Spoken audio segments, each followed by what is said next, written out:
Dari surat Petrus yang pertama. Surat Petrus pertama atau 1 Petrus pasal 1 ayat 14 sampai ayat yang ke-16. Beberapa teks akan kita lihat pagi hari ini.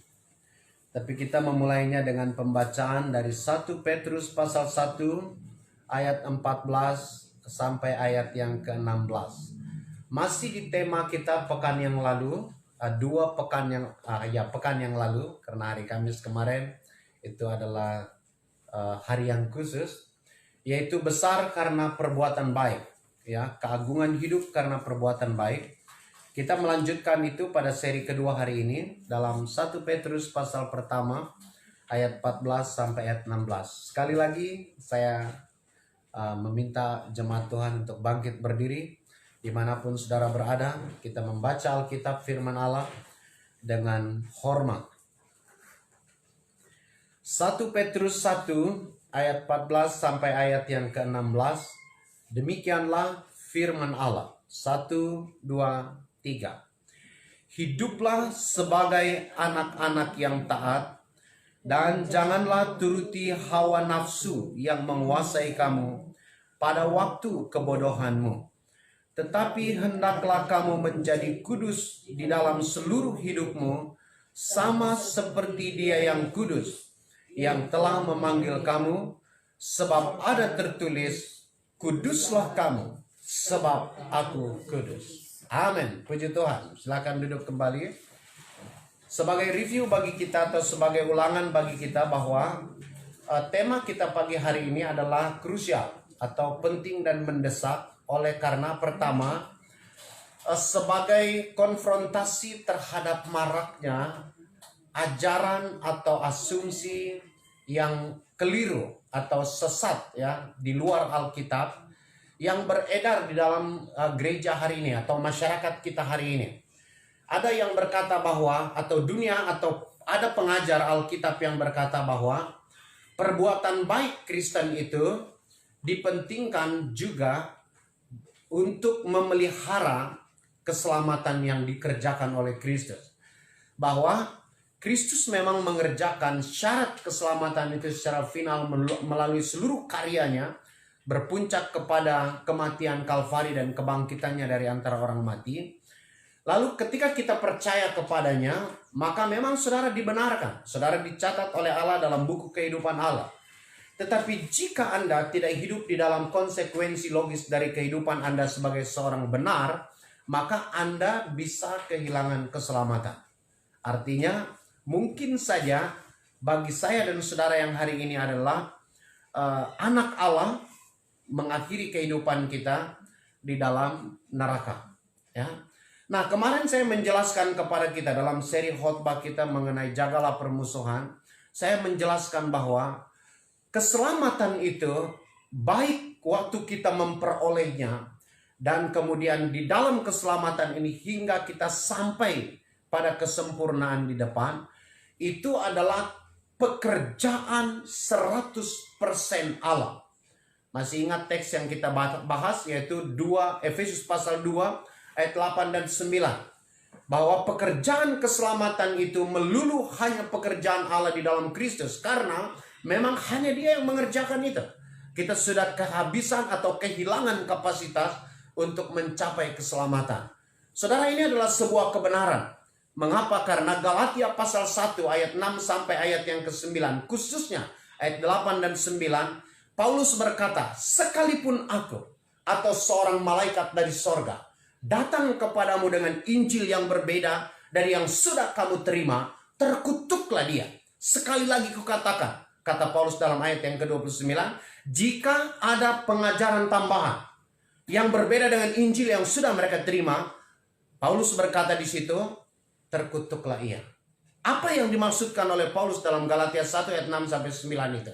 Karena di Galatia itu, saudara, ada pengajar-pengajar Kristen yang menambahkan arti keselamatan itu, bahwa tidak hanya cukup menerima Kristus, tapi Anda harus menjalankan syariat Taurat. Anda harus disunat dan harus menjalankan apa saja yang menjadi aturan Tuhan dalam Taurat. Saudara, Paulus berkata, terkutuklah orang seperti itu. Artinya, apakah berarti bahwa keselamatan perbuatan baik tidak diperlukan oleh seorang percaya? Oh saudara, saya sudah menjelaskan minggu kemarin bahwa perbuatan baik itu adalah perintah absolut Allah. Tapi bukan untuk memperoleh apalagi ataupun memelihara keselamatan. Nah, yang kedua adalah kaburnya identitas Kristen hari ini. Perbuatan baik itu seharusnya adalah sebuah cara bagi kita untuk memperjelas identitas kita sebagai warga kerajaan Allah. Seorang benar Allah, seorang kudus Allah. Tapi saudara, kehidupan Kristen hari ini tidak lebih baik dari kebanyakan orang dalam dunia yang tidak mengenal Allah. Kenapa? Karena kita tidak mengerti dan kita tidak mempunyai konsep perbuatan benar yang baik. Dan yang ketiga saya katakan kemarin, akibatnya adalah kita tumpul dalam kesaksian Kristen.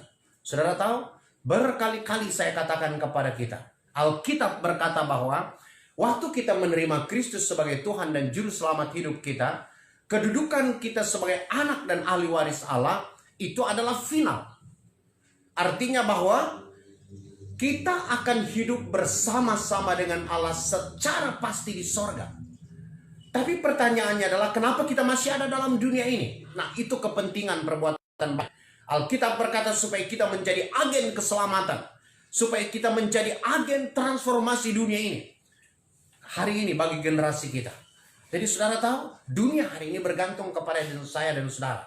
Tetapi ketika perbuatan baik nihil dari hidup kita, atau tidak menjadi performa optimal kita, tidak menjadi usaha yang terus-menerus dan bersungguh-sungguh dari kehidupan Kristen kita, kita tidak akan mencapai efektivitas hidup dalam kehambaan seperti ini. Jadi karena itu saudara, perbuatan baik penting karena kita harus mempertegas identitas kita sebagai agen keselamatan dan transformasi Allah bagi dunia ini. Dan di atas segalanya saudara, tidak ada perbuatan kita di dunia ini yang tidak berkonsekuensi atau tidak berakibat kekal, baik ataupun buruk. Kalau saudara berbuat baik, Alkitab berkata pengadilan Kristus menjadi tempat Anda mendapat apresiasi ilahi. Kristus akan berkata kepada Anda, menggenapi janjinya dalam Matius 25 ayat 21-23, sabaslah engkau, hambaku yang baik dan setia. Tapi bagaimana kalau saudara tidak berbuat baik? Kita gagal dalam kehidupan Kristen kita sebagai seorang benar Allah. Alkitab berkata dalam 1 Korintus pasal yang ketiga ayat 14, ayat yang ke-15, jika pekerjaannya terbakar, ia akan menderita rugi. Tetapi ia sendiri tetap diselamatkan, tetapi seperti dalam api. Saudara akan masuk ke dalam rumah Anda dengan tangan yang kosong. Karena saudara tahu, sebagai orang asing di bumi ini, kita juga adalah seorang pengusaha Allah. Kita mempunyai waktu untuk mengisi lumbung kita di keabadian. Tapi saudara, jika Anda tidak hidup benar, kita tidak hidup benar, maka kita akan pulang dengan tangan yang kosong di sana. Posisi Anda tidak tergoyahkan karena Anda sudah ditebus Kristus. Tapi saudara, Anda akan masuk ke sorga tanpa membawa apa-apa. Ya. Jadi saudara, 4 hal ini menjadi masalah dalam kehidupan Kristen kita hari ini yang harus kita jawab dengan firman Allah pagi hari ini. Kenapa ini bisa terjadi? Itu yang saya katakan tadi. Karena kita tidak memiliki atau kurang memahami arti perbuatan baik Kristen itu yang sebenarnya. Apa arti perbuatan Kristen Alkitabiah itu? Nah saudara, pertama, minggu lalu kita sudah belajar dari firman Tuhan bahwa perbuatan baik itu adalah konsekuensi atau akibat logis dari hidup kita yang sudah dibenarkan. Penebusan Kristus membawa kita kepada kelahiran baru. Kelahiran baru itu menempatkan kita sebagai seorang benar Allah secara posisi. Dulu kita orang berdosa, dulu kita orang terpisah dari Allah, dulu kita sudah final berada di bawah penghukuman Allah dan pasti ke neraka.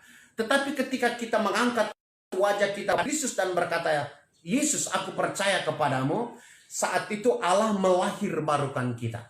Melahirbarukan kita itu artinya ia mengganti tabiat kita.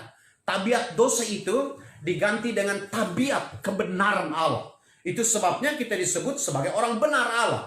Nah, perbuatan baik adalah akibat logis atau demonstrasi dari kebenaran batinia kita setiap hari. Lalu dia bergerak menjadi sebuah kebenaran yang bersifat progres. Pengalaman demi pengalaman yang kita masuki dalam setiap hari seharusnya membawa kita tingkat demi tingkat naik menuju kepada kesempurnaan kekudusan ketika Kristus Tuhan datang yang kedua kali. Jadi saudara, kita tahu minggu kemarin bahwa perbuatan baik itu adalah akibat logis. Karena saya orang benar, saya harus berbuat benar. Logis. Karena saya seorang kudus Allah, seyogyanya saya melakukan perkara-perkara yang kudus. Nah saudara, argumentasi kedua hari ini kita dapatkan dari teks yang tadi kita baca dalam 1 Petrus pasal 1 ayat 14 sampai dengan ayat yang ke-16. Nah, saudara perhatikan di situ, kita dapat simpulkan bahwa perbuatan baik itu adalah akibat logis dari bersatunya kita kembali dengan Allah. Perhatikan sekali lagi. Perbuatan baik seharusnya adalah akibat logis dari bersatunya kita dengan Allah di posisi dan di keadaan yang baru. Allah Maha Kudus, dia tidak memberi ruangan tempat di dalam hidupnya sebagai ada yang sia-sia dan berdosa. Lalu dia menebus kita sehingga kita menjadi seorang yang sempurna kudus secara posisi. Lalu ia menempatkan kita dalam kehidupan Allahnya. Lalu itulah yang membawa akibat atau menyebabkan atau membawa kita mau tidak mau saudara hidup di dalam kebenaran Allah. Saudara perhatikan ayat ini dengan baik. Ada beberapa kata kerja yang membawa kita kepada pemahaman itu. Saudara perhatikan, hiduplah sebagai anak-anak yang taat. Pertama, kata perintah, hiduplah. Jadi saudara, memang perbuatan baik Kristen tidak menyelamatkan. Alkitab mengajarkan itu seperti itu. Perbuatan baik yang kita lakukan itu tidak ada korelasinya, tidak ada hubungannya dengan memperoleh keselamatan atau memelihara keselamatan. Yakobus Arminius gagal di situ. Dia memahami keselamatan itu sebagai bagian hal yang dipertanggungjawabkan juga kepada tanggung jawab manusia. Memang Allah mengerjakannya secara sempurna dalam Kristus. Tapi Yakobus Arminius berkata bahwa you juga harus berbuat baik supaya Anda bisa terjamin ke sorga. Oh nah, Alkitab berkata di sini bahwa memang perbuatan baik itu adalah sesuatu yang diperintahkan tegas oleh Allah. Perhatikan di situ, hiduplah sebagai anak-anak yang taat. 2, dan jangan turuti hawa nafsu yang menguasai kamu pada waktu kamu ada dalam kebodohan. Jadi waktu kita tidak mengenal Allah, kalau saudara membaca dalam bagian yang lain, yakni Efesus pasal 2 ayat 1, 2, dan 3, secara tidak sadar kita tunduk kepada dosa, lalu kita hidup di dalamnya dengan berkanjang bertarak. Makin hari makin meningkat. Lalu diikat dengan tipu daya, kuasa, dan rantai iblis yang membawa kita semakin jauh daripada Allah. Alkitab berkata bahwa kebodohan dan kebutaanlah yang membuat kita hidup seperti itu. Lalu Petrus berkata, jangan lagi hidup dalam itu. Jadi artinya saudara, kalau dibalik dengan sebuah pernyataan positif, berarti kalau jangan hidup dalam hawa nafsu, hiduplah dalam kebenaran. Maksudnya, hiduplah di dalam perbuatan-perbuatan baik. Lalu ayat 15 dikatakan di situ, tetapi hendaklah kamu menjadi kudus di dalam seluruh hidupmu, tubuh, jiwa, roh, pikiran, perasaan, dan kehendak kita. Totalitas kita saudara, material dan imaterial, harus ada di dalam dinamika kekudusan Allah. Itu yang dimaksudkan oleh ayat 15. Seluruh hidupmu sama seperti Dia yang kudus. Nah, saudara, Kata kunci kita di dalam ayat-ayat ini adalah dua. Pertama di situ dikatakan kudus sama seperti Dia. Jadi kekudusan kita itu saudara, jangan lagi buat dosa, tapi hiduplah dalam kebenaran dan seterusnya itu berpolakan atau berpatronkan atau meneladankan. Apa? Siapa di situ dikatakan Dia yang kudus yang telah memanggil kamu. Mengapa? Ayat 16. Sebab ada tertulis. Ya. Sebab ada tertulis. Kuduslah kamu sebab aku kudus. Wah, saudara, menarik sekali ayat ini untuk menjelaskan kepada kita argumentasi mengapa kita harus hidup kudus. Bukan saja karena kita orang benar, tetapi hari ini Alkitab berkata bahwa karena Anda hidup di dalam kehidupan Allah yang benar. Posisi Anda sekarang ini bukan lagi seteru Allah. Kita bukan lagi seteru Allah. Bukan lagi orang berdosa. Di antara kita dengan iblis, di antara kita dengan dosa itu Allah sudah membuat pemutusan hubungan. Dia sudah meletakkan permusuhan di antara kita. Oleh penebusannya yang membawa kita keluar, lalu menempatkan kita dalam kehidupannya yang kudus. Jadi saudara, karena posisi kita bersama dengan Allah, ada di pihak Allah, lawan kita sekarang itu adalah iblis dan dosa. Jadi ketika kita hidup benar, saudara, itu adalah bentuk perlawanan kita yang sungguh-sungguh terhadap iblis. Nah, saudara perhatikan juga dalam beberapa ayatnya ini. Saudara buka dalam Galatia pasal yang ke-5.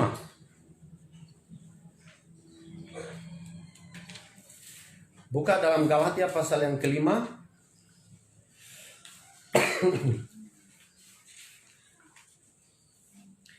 Galatia pasal yang ke-5 ayat yang ke-13. Ayat ini berbicara tentang pokok yang sama. Saudara perhatikan di situ, kita baca bersama-sama jika saudara sudah mendapatkannya. Galatia 5 ayat yang ke-13. Demikian firman Allah. 1, 2, 3. Saudara-saudara, memang kamu telah dipanggil untuk merdeka.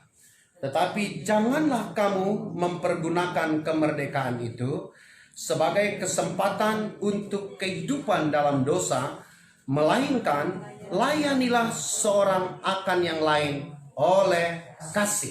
Nah, puji Tuhan. Saudara perhatikan beberapa kata ini. Saudara. Itu kata yang dipakai oleh Paulus untuk memanggil atau menjelaskan kepada kita penerima surat ini.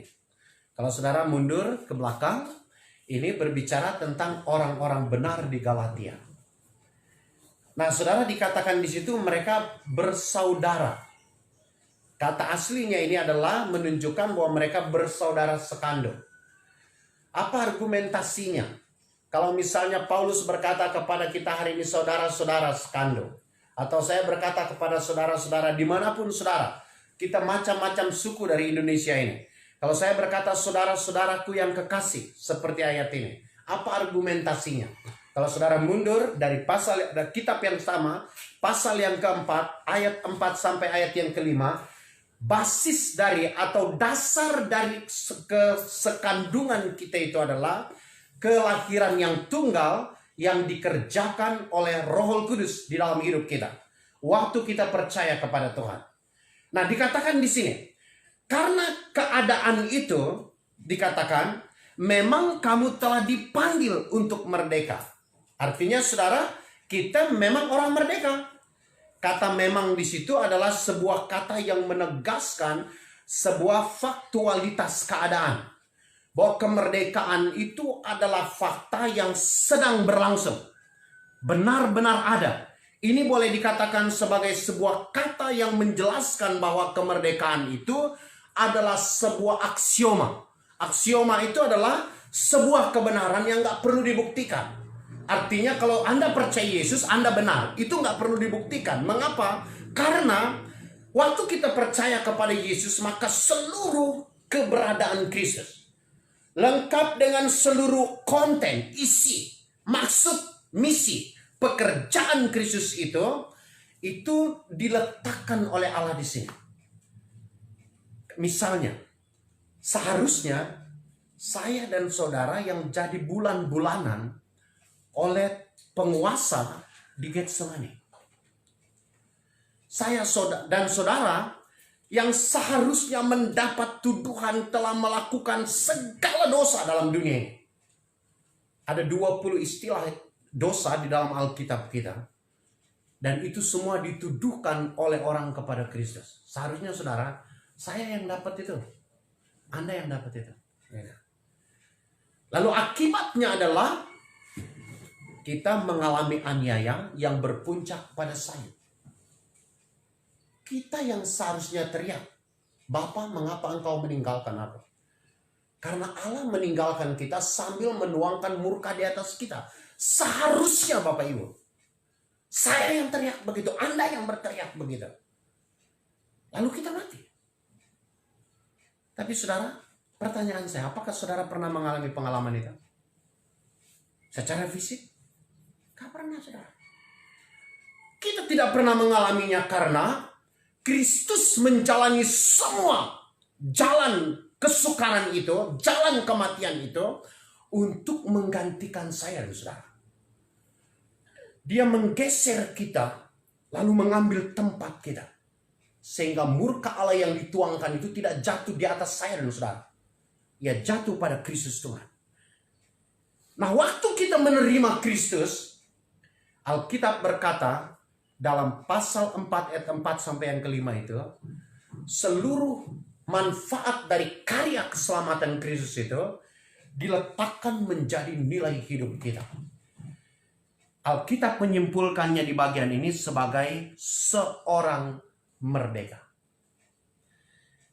Nah, yang menarik adalah waktu kita berada di dalam keselamatan yang 100% pekerjaan Kristus itu, Dia tidak menjadikan kita seorang yang kehilangan hak, kehilangan keberadaan atau eksistensi diri, atau kehilangan sifat-sifat diri.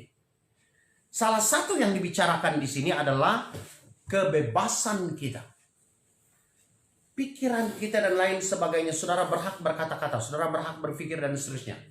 Anda merdeka. Masih ingat pengajaran saya tentang penebusan? Penebusan itu diambil dari 3 kata Alkitab. Pertama, agorazo. Tindakan Allah membayar harga setimpal dengan kematian Kristus untuk pembayaran penebusan kita. Setelah ia membayar harga penebusan itu, ia melakukan sebuah tindakan berikutnya. Tindakan kedua adalah ex agorazo. Ia mengangkat kita keluar dari kematian dan dosa. Dan yang ketiga, ia melutro kita. Ia membebaskan kita sebagai seorang merdeka tanpa ikatan. Dia juga tidak memperbudak kita kepada dirinya. Kalau kemudian Alkitab berkata bahwa setiap orang-orang suci dalam Alkitab mengidentifikasi diri mereka sebagai hamba Kristus, Paulus misalnya, dan rasul-rasul lain misalnya, itu bukan karena Kristus menghendaki mereka menjadi budak Yesus, bukan. Tetapi saudara, itu adalah kesadaran luhur yang terbit dari hati mereka sebagai ungkapan terima kasih, ungkapan syukur. Bahwa kalau bukan karena Engkau, kami mati. Jadi kami mempersembahkan hidup kami kepadamu. Itu sesuatu yang wajar.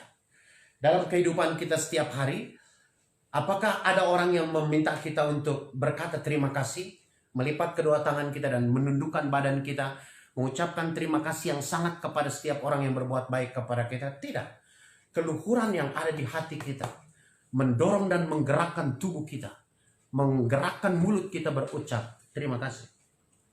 Jadi kehambaan kita kepada Kristus itu adalah karena keluhuran dan kemahaajaiban karya keselamatan Kristus Tuhan bagi kita.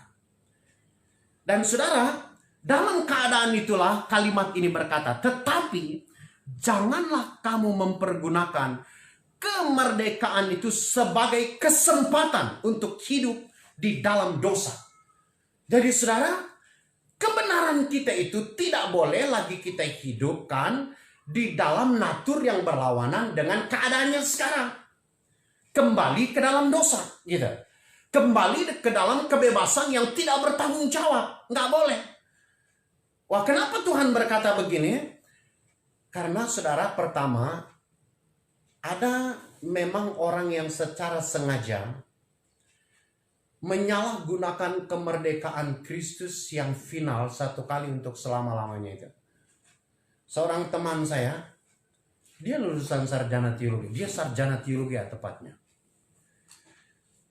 Dia secara material formil hanya satu langkah saja yang tidak dia ikuti secara formil, menyelesaikan pasca sarjananya dalam bidang teologi. Menjelang 1, 2, 3 hari kalau tidak salah, menjelang wisuda S2-nya, dia didapati bermasalah. Lalu dia dibatalkan pewisudaannya, dan semua yang dia tempuh dalam pendidikan S2 itu hangus, digagalkan. Saudara, kenapa? Karena dia seorang pelajar teologi, dia pengajar Alkitab, tetapi hidupnya saudara jauh dari apa yang diajarkan, jauh dari kondisinya sebagai seorang benar yang tertebus, dan jauh dari posisinya yang berdiri menyatu dengan Allah. Karena semua tindakannya itu adalah tindakan dosa, kata di sini. Mengapa?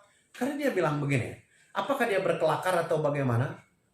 Tapi saya kira walaupun itu dia berkelakar misalnya, tapi saya kira ketika itu kelakar itu dikorelasikan dengan perbuatannya, saya menyimpulkan bahwa itu sikap batin dia, itu keyakinan dia. Bahwa toh saya sudah diselamatkan. Toh saya sudah dicatat oleh Allah sebagai seorang anak Allah. Dosa saya mau bagaimanapun, sebebas apapun saya, tidak berpengaruh pada keselamatan saya. Pak, Ibu, saudara-saudara yang saya kasihi dalam nama Tuhan, kebenarannya memang seperti itu. Saudara bisa lihat dalam 1 Korintus pasal yang ketiga ayat 14-15 dalam konteks ayat 12. Lalu saudara bisa melanjutkannya juga di dalam 1 Korintus pasal yang kelima ayat 1 sampai ayat yang kelima. Paulus berkata khusus dalam pasal 51 Korintus itu, ada orang berdosa di Korintus. Yang dosa mereka itu saudara tidak ada taranya. Tidak ada bandingannya di dunia orang yang tidak mengenal Allah sekalipun. Ini dosa yang paling berdosa, saudara. Lalu dia dinasehati, dia ditegur dan seterusnya. Bukannya malu, bukannya menerima teguran, malah dia membusungkan dada, memamerkan. Ini lu dosa yang hebat, ini aku loh, gitu. Lalu Paulus bilang apa? Paulus bilang begini kepada jemaat Tuhan di Korintus. Mari kita bersatu. Saya di sini, dia di Efesus waktu itu, Anda di Korintus. Kita berdoa kepada Allah di dalam nama Kristus, supaya tubuhnya diserahkan kepada iblis. Artinya Bapak Ibu, dia mati. Karena kalau orang seperti ini hidup, saudara, dia akan menjadi palang pintu anugerah bagi dunia datang kepada Allah. Dia menjadi batu sandungan. Dia akan menjadikan orang yang berkali-kali menyalibkan Kristus di depan umum. Dan seterusnya. Makanya Paulus berkata, kita doa aja supaya dia mati. Tapi saudara, kalimatnya berhenti di situ? Enggak. Kalimatnya berlanjut dengan berkata, supaya, saudara baca baik-baik gitu. Ya. Supaya rohnya diselamatkan pada hari Tuhan. Saudara, itu firman Allah. Itu firman Allah. 1 Korintus 5 ayat 1 sampai 5.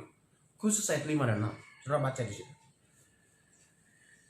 Artinya saudara, teman saya ini mengungkapkan sebuah kebenaran.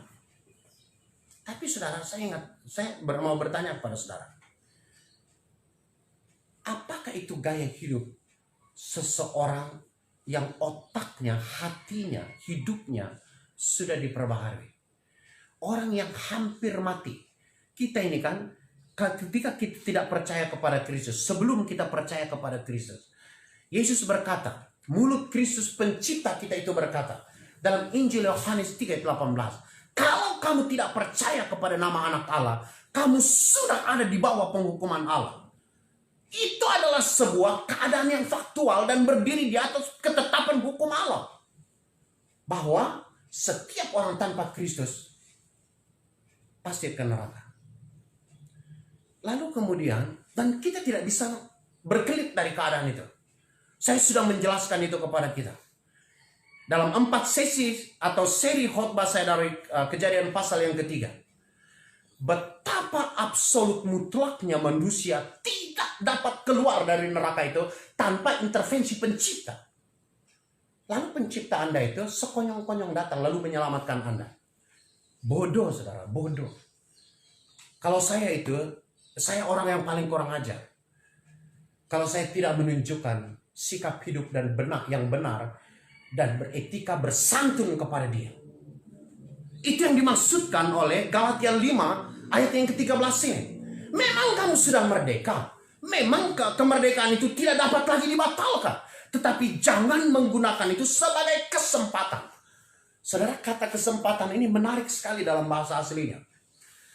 Kata ini diterjemahkan dari sebuah kata Yunani, aphormen.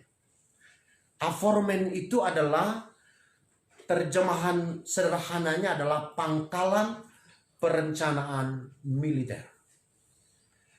Kata ini atau strategi ini dipakai oleh bangsa Romawi untuk meluaskan kerajaan mereka. Strategi itu, saudara, implementasinya seperti ini. Misalnya, Jogja ini adalah kota Roma. Kita mau menaklukkan Jawa dan seluruh Indonesia. Yang kita lakukan adalah dengan strategi aphormen. Kita pergi ke timur, kita taklukkan Klaten. Walaupun kita menaklukkan Klaten dengan kejayaan yang hebat, hampir tidak ada prajurit kita yang binasa, yang mati atau gugur, dan saat itu juga kita bisa maju lagi dan menyerang Solo. Aphormen tidak bilang gitu deh. Ya. Dia tidak membawa kita kepada sikap itu, Pak, Ibu. Aphormen itu adalah dia taklukkan, kemudian dia membangun Klaten itu menjadi kota Roma kedua. Dengan keprajuritan, dengan ketentaraan, dengan logistik dan lain sebagainya yang sama kuat dengan kota Roma. Lalu setelah itu dia serang itu Solo dari Klaten. Membangun Klaten seperti kota Roma. Dengan persenjataan, dengan tentara, dengan logistik yang sama baiknya. Lalu mereka maju lagi. Dan seterusnya. Artinya, saudara, setiap kesempatan, setiap lokal yang ditaklukkan, itu langsung diubah menjadi sebuah kesempatan baru dengan kemungkinan ekspansi yang tidak mungkin gagal. Dan itu sebabnya, saudara, dalam waktu singkat Roma menaklukkan dunia. Paulus menggunakan istilah itu untuk menggambarkan kedahsyatan hidup yang menghancurkan dari dosa atau dari kehidupan Kristen yang berkompromi. Jika Anda seorang benar, lalu menyalahgunakan kemerdekaan itu di dalam dosa, kehancuran yang diakibatkannya adalah, saudara bisa membaca ayat yang ke-15 dan seterusnya. Gigit menggigit, bunuh membunuh di dalam gereja. Apakah itu sesuatu yang tidak saudara jumpai dalam gereja hari ini? Marak, Bapak Ibu. Ya. Dosa apa yang saudara tidak dapat dalam gereja hari ini? Karena kita tidak mengerti betapa agungnya hidup kita. Secara intrinsik, secara posisi, apa yang ada di dalam diri kita ini. Kalau itu kita diperes gitu, secara intrinsik itu artinya hal yang paling bersifat inti dan batinnya. Kalau itu diperas, kita ini dihancurkan lalu disaring gitu. Tersisa itu, saudara, orang benar, Allah. Lalu orang cari kita kemana-mana, cari. Anda akan didapati dalam persekutuan yang intim dengan Allah. Karena kedua hal itu kita harus hidup di dalam konsekuensinya. Karena kita orang benar, hidup sebagai orang benar. Karena kita sekarang ini berdiri di pihak Allah gitu, dan Allah di pihak kita, Roma 8 ayat 31, maka seharusnya kita bertindak sejalan dengan tindakan-tindakan Allah. Amin. Caranya adalah di situ dikatakan layanilah seorang, melainkan layanilah seorang akan yang lain oleh kasih.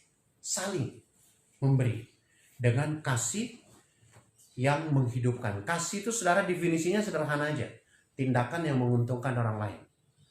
Apalagi kalau saudara lihat kata ini agapesen, ya. Sebuah kata yang menunjukkan bahwa kita melakukannya secara terus-menerus. Kita sebagai seorang percaya, lakukan hal itu di masa sejak Anda hidup sebagai orang percaya, lalu Anda harus melakukannya setiap hari sampai selama-lamanya. Dan lakukan itu secara saling. Kalau ini yang dilakukan oleh orang percaya, saudara, yang saya katakan tadi, ada kemandulan produksi. Ya, ada ketumpulan kita dalam pengabdian kita pada Tuhan. Itu tidak akan menjadi pengalaman kita. Kita akan menjadi orang yang efektif di dalam Tuhan.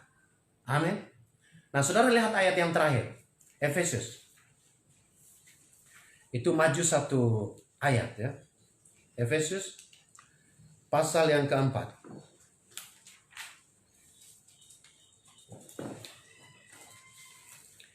Efesus pasal yang keempat ayat yang ke-30. Jika saudara sudah mendapatkannya, mari kita membacanya bersama-sama. Efesus 4 ayat 30 ini harus menjadi nats ayat yang saudara hafal, ya.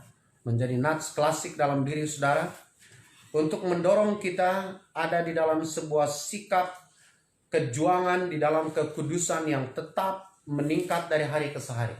Efesus 4 ayat 30. Demikian firman Allah. 2, 3. Dan janganlah kamu mendukakan Roh Kudus Allah yang telah memeteraikan kamu menjelang hari penyelamatan. Saudara perhatikan, baca ulang-ulang kalimat itu. Apa yang dibicarakan, fakta apa yang sedang dibicarakan oleh ayat itu. Faktanya adalah bahwa Roh Kudus ada di hati kita. Nanti saudara bisa membaca penjelasan ayat ini lebih tegas dalam pasal 1 surat yang sama. Ayat 13-14. Di situ dikatakan, kamu juga ketika kamu mendengar Injil keselamatanmu, kamu juga dimeteraikan oleh Roh Kudus yang adalah jaminan kepemilikan Allah yang tetap bagi kamu sampai pada waktu Tuhan bagi Anda. Jadi saudara, ayat ini berkata kepada kita tentang faktualitas berdirinya kita di pihak Allah hari ini. Dengan istilah meterai. Di situ dikatakan waktu kita percaya kepada Kristus, lalu Allah memeteraikan kita dengan, saudara, bukan oleh Roh Kudus. Ayat itu di mana-mana selalu berkata Roh Kuduslah yang menjadi meterai, bukan dia yang memeteraikan, bukan.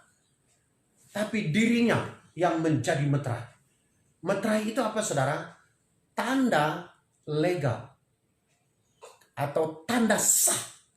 Dalam konteks ini, kepemilikan Allah atas hidup kita karena karya penebusan. Jadi waktu kita di agoraso, lalu di ex agoraso itu saudara kemudian dimeteraikan oleh Roh Kudus. Jadi Roh Kudus itu menjadi diam di hati kita. 1 Korintus 3 ayat 16-17, 1 Korintus 6 ayat 19-20. Dia hadir dalam hidup kita untuk tidak saja menjadi meterai, tetapi dalam teks yang tadi saya sebut terakhir, dia mendiami kita. Jadi saudara, dia tidak pernah tinggalkan kita. Karena meterai itu ada di situ. Ya, selama-lamanya dia tidak akan rusak. Apa yang bisa mengalahkan Allah, saudara? Apa yang bisa merampas Anda dari tangan Tuhan? Kekekalan keselamatan Kristen itu bukan hanya bertumpu kepada sifat final penebusan Kristus, tetapi karena pemeteraian Roh Kudus yang kekal itu. Dan dia tinggal di hidup kita. Nah, saudara tahu, ketika kita berdosa, ketika kita buat yang salah, ketika kita buat kecurangan, buat manipulasi dalam tugas dan pekerjaan kita dan relasi-relasi kita dengan semua orang, yang berduka itu siapa, saudara? Bukan hanya orang yang saudara curangi. Bukan hanya saudara ketika saudara menyesal. Enggak. Kata di situ, janganlah kamu mendukakan Roh Kudus. Jadi yang berduka itu adalah Roh Allah. Saat kita melakukan kecurangan, saat tutur kata kita tidak menjadi berkat, ketika kita berpikir negatif dan seterusnya, Roh Allah itu menangis, saudara. Menangis karena kita menyia-nyiakan, menjadikan kemerdekaan kita itu sebagai aformen dosa. Galatia 5 ayat 13 tadi. Jadi saudara, itu sebabnya kita harus berbuat baik. Bukan untuk memperoleh keselamatan. Nggak ada ceritanya gitu. Ya, saya kemarin berkata bahwa Musa, Abraham saja, dia dibenarkan apakah karena dia memberi persembahan persepuluhan. Ada pengkhotbah yang kemarin saya kutip, dia bilang, kalau Anda tidak memberi perpuluhan, Anda nipu Allah. Teksnya adalah Maliaki 3 ayat 8 dan 9. Karena Anda nipu Allah, karena orang yang di neraka itu adalah penipu, maka Anda masuk neraka. Anda baca Alkitab baik-baik. Ya. Kalau orang menulis sesuatu itu ada tujuannya. Anda tidak berhak menentukan tujuan penulisan. Ya. Ketika saya membaca tulisan seperti ini, saya harus tunduk mutlak kepada maksud penulis. Dari mana saya mendapatkan maksud penulis? Tunduk kepada struktur surat. Surat itu ngomong tentang apa? Menulis tentang apa? Kepada siapa dan seterusnya. Harus jelas, saudara. Jangan sembarang kutip. Ya. Tadi malam saya mendengar YouTube pernyataan himbauan doa secara nasional dari sebuah sinode. Dari ketua umumnya sampai pendeta-pendeta terbaik di gereja itu. Ada 7 orang. Saya bukan sok tahu, saudara. Ya. Tapi saya bisa mempertanggungjawabkan pernyataan saya. Tafsir ayat sembarang. Ya. Nggak boleh, saudara. Ya. Anda harus tunduk kepada maksud penulis Alkitab. Nanti saudara pulang ya, baca 2 Petrus pasal 1 ayat 20-21. Itu harus menjadi ingatan bagi setiap orang percaya. Kalau saudara membaca Alkitab, apalagi saudara pengajar. Saya tahu banyak yang mendengar firman pagi hari yang adalah pendeta-pendeta. Kalau Anda membaca firman Allah dengan maksud mau melakukannya dan mendengarnya, supaya Anda tidak salah kaprah tentang perilaku Anda dan tidak salah ajar kepada orang lain, baca baik-baik itu 2 Petrus pasal 1 ayat 20-21. Alkitab, ringkasnya saudara, Alkitab ini bukan ditulis karena kita bisa. Alkitab ini bukan ditulis karena kita mau. Enggak, saudara. Alkitab ini, nubuatan-nubuatan dalam Alkitab ini, seluruh kebenaran Alkitab ini ada karena kehendak dan penyataan Roh Kudus. Jadi kalau Roh Kudus yang menginspirasinya, yang membawa para penulis-menulisnya, tunduk kepada Roh Kudus, cari maksud Roh Allah. Dan Roh Kudus itu maha jenius, saudara. Dia tidak akan memakai struktur kalimat yang di luar kalimat-kalimat manusia. Dia pakai bahasa kita, struktur bahasa kita. Jadi kita pakai bahasa kita ini dengan baik, hormati Allah. Sehingga kita tidak membuat ajaran-ajaran yang salah. Jadi saudara, firman Tuhan hari ini berkata kepada kita bahwa perbuatan baik itu memang tidak menyelamatkan dan tidak ada korelasinya dengan cara kita untuk memelihara keselamatan. Tapi Allah menghendaki, memerintahkan kita secara tegas untuk hidup benar. Pertama, untuk mengekspresi kehidupan kita sebagai seorang benar. Yang kedua, mendemonstrasikan posisi kita yang telah menjadi satu dengan Allah oleh karya penebusannya. Saudara, saya ingat sebuah cerita. Ya. Saya ingat sebuah cerita tentang seorang dokter. Dia punya istri. Setelah saya selesai menyampaikan khotbah dalam sebuah kebaktian rohani, saya dipanggil oleh keluarga ini berdoa bersyukur di rumahnya. Sebelum kami berdoa, Bapak itu bercerita, Pak, saya bermaksud mengundang Bapak kemari untuk mendoakan kami. Kami bersyukur untuk kemenangan dan keadaan yang kami capai hari ini. Wah, bagaimana ceritanya Pak? Saya bilang. Lalu dia cerita. Ini istri saya dan ada beberapa anaknya di situ. Kalau tidak salah 5 orang dari 15 orang anaknya. Lalu dia berkata, Pak, saya harus mengatakan ini. Bukan untuk membuka aib, tetapi ini saya mau katakan bahwa di atas keadaan inilah kemenangan rumah tangga saya berdiri hari ini. Kenapa?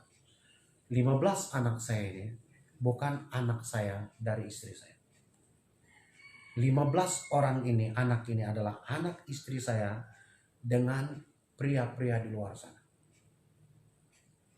Hari ini kami berkemenangan karena saya dengan istri saya dan keluarga saya kini dipulihkan. Kami hidup dengan saling mengampuni, saling menerima satu dengan yang lain, membangun komitmen untuk hidup sebagai rumah tangga Allah yang benar. Jadi karena itu dia berkata kepada saya, tolong Bapak doakan. Wah saudara, sebelum saya berdoa saya tergelitik untuk bertanya, ya, kenapa bisa begitu? Terutama sikap suaminya itu. Kok bisa dia terima istri sehebat ini ya? Dia sederhana aja jawab saya, saudara. Dia berkata bahwa hati saya menangis setiap kali istri saya pergi dengan pria lain.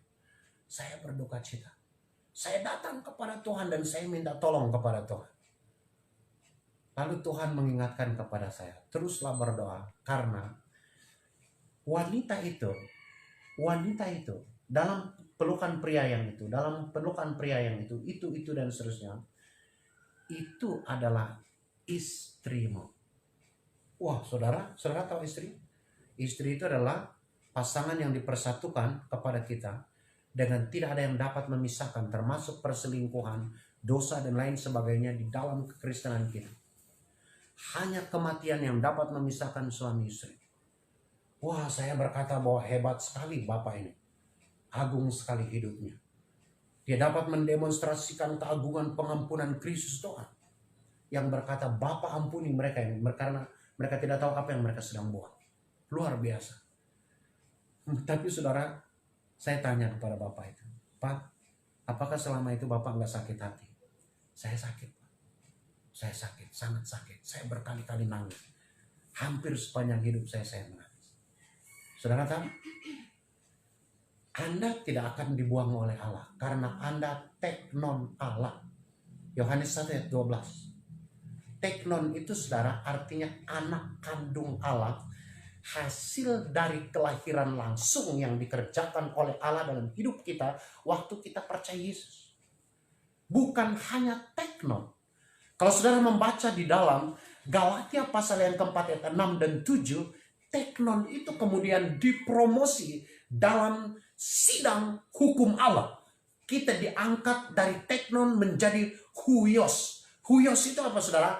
Ahli waris dari karakter Allah, dari kuasa Allah, dari segala berkat Allah. Efesus 1 ayat yang ketiga berkata bahwa segala puji syukur hanya bagi Dia yang karena Dia telah mencurahkan segala berkat rohani di sorga bagi kita. Nggak ada lagi yang tersisa di brankas kekayaan Allah. Karena dirinya pun Ia sudah beri untuk saya dan saudara. Jangan kemudian setelah saudara tahu kesempurnaan dan kekekalan itu, lalu saudara seenaknya berperilaku. Kita seenaknya membuat keputusan-keputusan hidup kita yang tidak sejalan dengan hakikat kita sebagai seorang benar. Bapak Ibu, saudara-saudara yang saya kasih, rekan-rekan muda yang saya kasih, Roh Kudus menangis di hati kita. Dia seperti suami yang menangisi istrinya. Tapi dia tidak kuat untuk melepaskan. Dia tidak bisa melepaskan meterainya. Genggaman dan pelukannya atas hidup saudara. Tidak bisa. Karena ia mengasihi saudara. Kalau demikian hebat dan tuntasnya serta kekalnya kasih Allah kepada kita. Kenapa kita tidak berjuang untuk menjawab dia dengan hanya berbuat baik dari hari ke hari. Suami terhadap istri, istri terhadap suami, orang tua kepada anak, anak kepada orang tua, kepada setiap orang di dalam hubungan-hubungan kita di marketplace kita. Karena kita adalah orang benar. Dan karena kita adalah orang Allah. Amin.